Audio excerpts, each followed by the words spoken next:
여러분 안녕하세요. 오늘 얘기는요,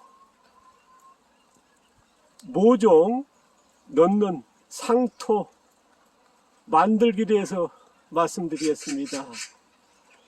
아마 공장 상토를 가지고 아마 모종을 놓고 있지 않나 싶습니다. 놓으신 분도 계실 거고요, 이제 준비하신 분도 계실 겁니다. 아마 간혹 모종을 넣으면서 그 상토에 대한 고민을 하신 분도 계실 겁니다. 왜냐 그러면 이제 공장에서 나온 흙이 아닌 가공토죠. 가공토라지만 토양이라 볼 수는 없고요. 어쨌든 그 상토라는 흙은 아니라는 거. 흙을 대체한 단지 뿌리를 내리기 위한 수단으로 쓰는데 편리하고 병균 같은 해충 같은 게 없고 물 빠짐이 좋고 그리고 뿌리 내림이 좋다. 그래서 이제 그 외에도 이제 여러 이유가 있을 겁니다만은 그거에 대해서는 자세히 모르겠습니다. 어쨌든 지금 우리나라에 아마 작은 텃밭이든 대규모농이든 공장 상토를 쓰는 곳 있다 보는 게 맞지 않나 싶습니다. 우리가 이제 한 40년 이전에 같이 흙을 가지고 이제 상토용으로 이제 모종을 키우시는, 씨앗을 넣어서 이제 묘죠 키우는 분은 거의 없다 봐도 무방할 겁니다. 제가 이제 한 45년 전에 이제 연구소에 있을 때 연구원님하고 이제 충청도 지역하고 이제 간 적이 있습니다.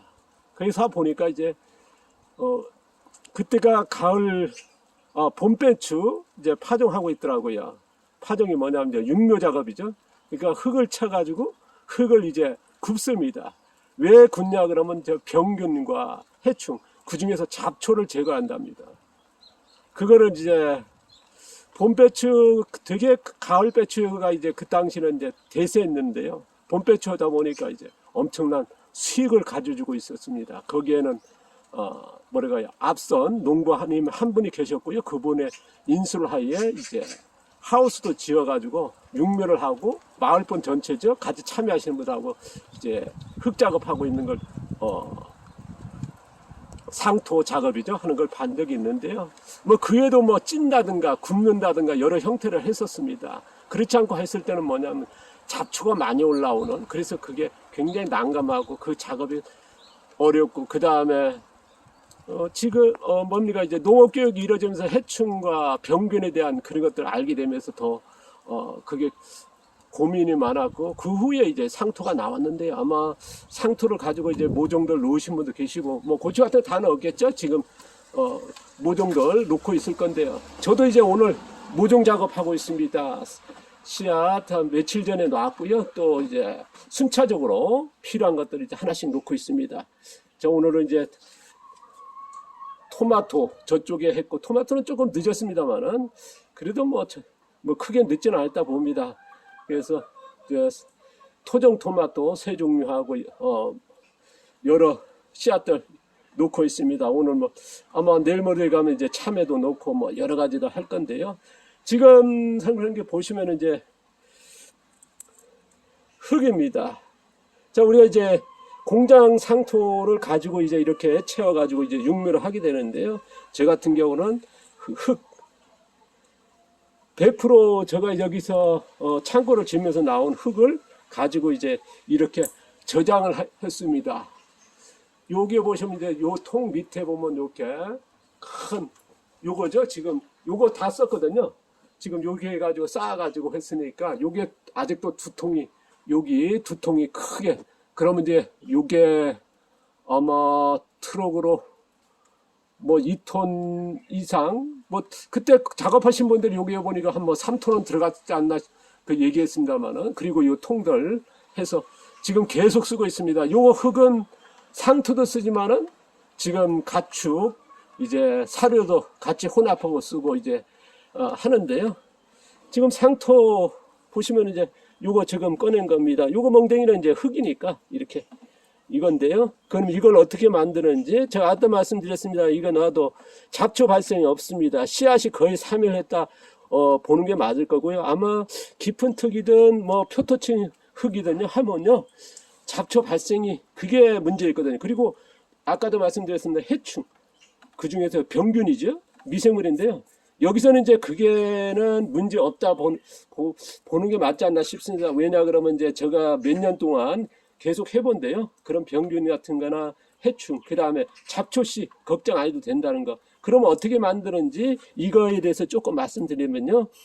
먼저 흙을, 뭐 돌이 있으면 안 되겠죠. 그러니까 이제 채를 치는, 저는 이제 기계로 해서 옛날에 이제 상토기 해가지고 이제 흙을 쳤습니다. 왜냐하면 이제 가축도 먹여야 되니까. 잔잔한 건 돌은 있고요. 이렇게 작은 것들은 있습니다. 작은 것들은 있는데 보시면요. 아무래도 이제 닭사료도 쓸 수 있는 게 뭐냐. 닭 같은 건 석군도 섞으니까 이게 작은 건 괜찮고요. 상토에도 뭐 지장 없으니까 이래 흙을 칩니다. 치고 나서요. 수분은요. 이 정도 이하가, 이거는 조금 마른 거고, 이거보다는 약간 우리가 이제 뭡니까. 비가 온 후에 흙이 아니라 뭐 한 일주일 정도 비가 안 왔을 때에 이렇게 표토층, 뭐 표토층이라 그러면 한 20cm, 15cm 아닙니까? 그걸 걷어내고 그 속에 있는 흙 정도의 수분입니다. 그러면 40~50% 정도? 뭐 그 정도면 이제 괜찮다 보거든요. 그러면 거기다가 뭘 넣느냐 그러면 되게 이제 무슨 상토라든가 만들고 사료 만들고 할 때 미생물을 넣는데 그건 종균이란 말씀 드렸죠. 영양원으로 넣어서 이제 종균 뭐 100, 1000, 10만을 만들어서 넣는 것보다는요. 그러니까 아주 미생물 쓰는 게 뭐 EM이다 토착 미생물 해도 종균 100, 종균 1000, 종균 만들어 쓸 필요는 없다 봅니다. 뭐 그게 영양적인 효과라든가 아니면 대사물질 효과는 있습니다만 미생물 효과에 보기는 어렵다. 그리고 굳이 그렇지 않아도 되니까요. 우리가 뭐 청국장 만들 때 미생물 안 넣어도 되지 않습니까? 우리가 이제 서식 영양원으로서 미생물 원원종을 포집하는 겁니다. 김치도 마찬가지 아닙니까? 우리가 이제 수천 년 동안 우리 선조들 해왔거든요. 근데 현대 농업에 들어서 현대 사회에 들어서 뭐 미생물 넣고 하는 겁니다. 그런데 미생물 넣는 게 뭐냐? 종균 100, 종균 1000, 10만이라는 단지 순하게 서식 영양원이 아닌 영양원으로 설탕이라도 뭐 감자 같은 거 넣고 가지고 뭐 설탕 대신 감자니까 뭐 혁명적이란 그거 거의 같은 겁니다. 그것도 영양원이거든요. 그러니까 그러지 마시고요. 여기다가 자연적으로 아까 청국장 예에 마찬가지로 미생물을 포집하는 겁니다. 그러면 자연의 미생물 원원종 아닙니까? 그러면 쌀겨를 여기다가 흙에다가요 섞으십시오. 제일 좋은 게 뭐 다른 것도 있습니다만은 제일 흔한 게 우리나라가 제일 구하기 쉬운 게 쌀겨거든요.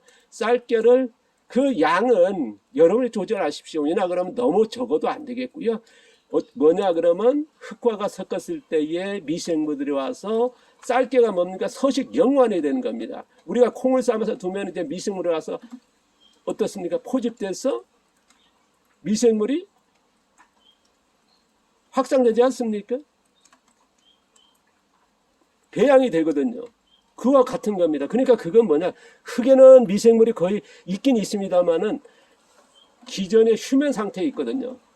거기다가 쌀겨를 넣습니다. 그러면 미생물에 흙에 있는 미생물들과 그 다음에 뭐냐 공기에 있는 미생물들이 아니면 쌀겨에 붙어 있는 그런 원원적인 미생물들 그러면 쌀겨가 양분이 되고 수분이 있지 않습니까? 그럼 활성화될 겁니다. 그러면 배양이 되거든요. 그러면요 이렇게 두시면은 거기는 비닐 씌우는 것보다는요 약간의 거적 같은 환기가 되는 그런 걸로 해가지고 씌웠을 때 보면 미생물이 정말 하얗게 완전히 뒤덮을 겁니다.